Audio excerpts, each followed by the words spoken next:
obrigado pela oportunidade. O tema é muito relevante, por isso eu trouxe o meu cérebro reserva, se eu não der conta. Mas eu gostaria de dizer o seguinte: não são só 15 milhões que sofrem do transtorno. A gente tem que depois fazer uma diferença. O que significa transtorno e o que significa doença. E eu acredito que, na realidade, todos nós temos esse transtorno. A diferença é na intensidade e na frequência com que esse transtorno se manifesta. Então, um dos meus objetivos aqui é tentar quebrar o preconceito do transtorno. E a primeira coisa que eu quero dizer é o seguinte: todos nós temos a nossa bipolaridade, todos. O grande problema é com que frequência e com que intensidade.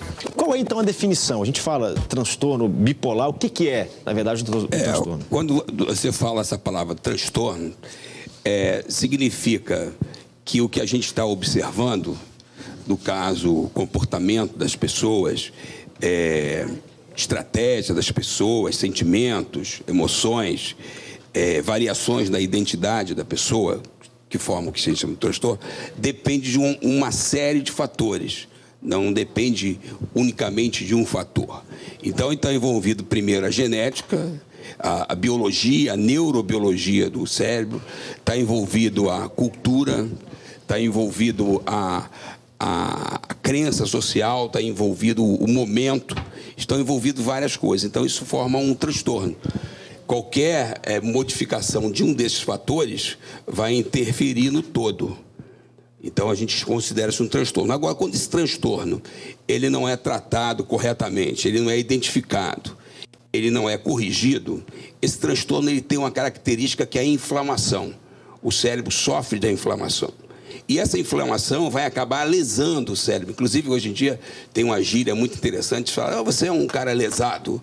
E, na realidade, se você não trata o transtorno, se você não identifica o transtorno, se você não corrige o transtorno, aquilo vai intoxicando, vai inflamando e vai destruindo o cérebro. Aí vai virar doença.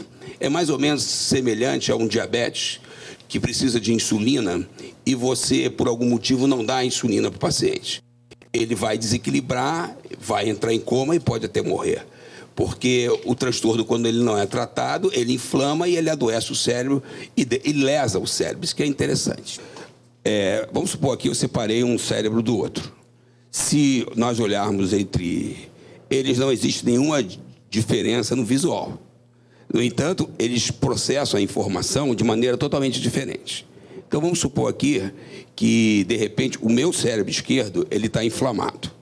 Então, eu passo a ter um comportamento voltado para o externo, impulsivo, imprevisível, invasivo, inconsequente, ousado, extravagante, fugindo aos limites dos padrões sociais. Então, o que eu estou conseguindo enxergar?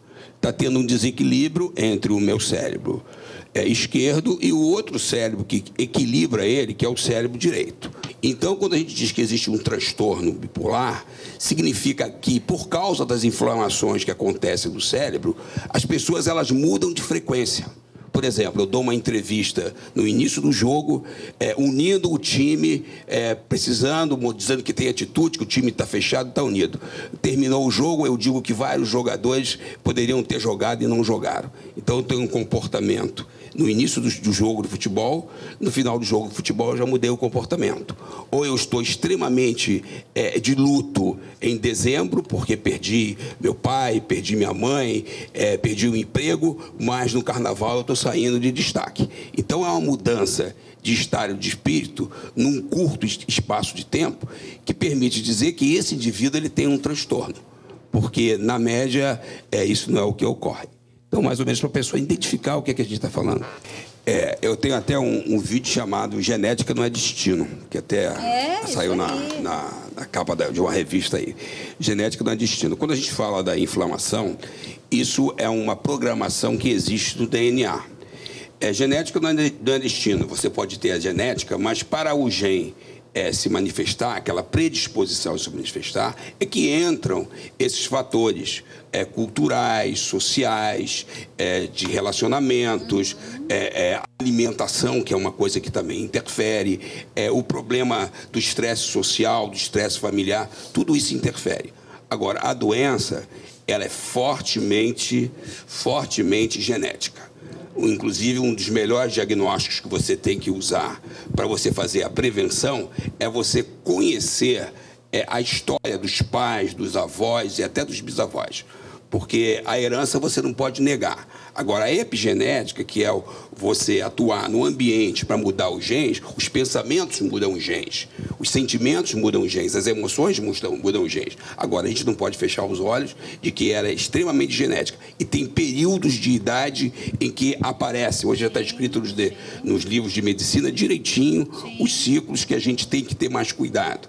E eu sempre gosto de dizer o seguinte: se você conhece o seu cérebro, é muito mais fácil você frear quando você está sem freio do que quando você não tem o conhecimento de que seu cérebro, às vezes, ele perde o freio.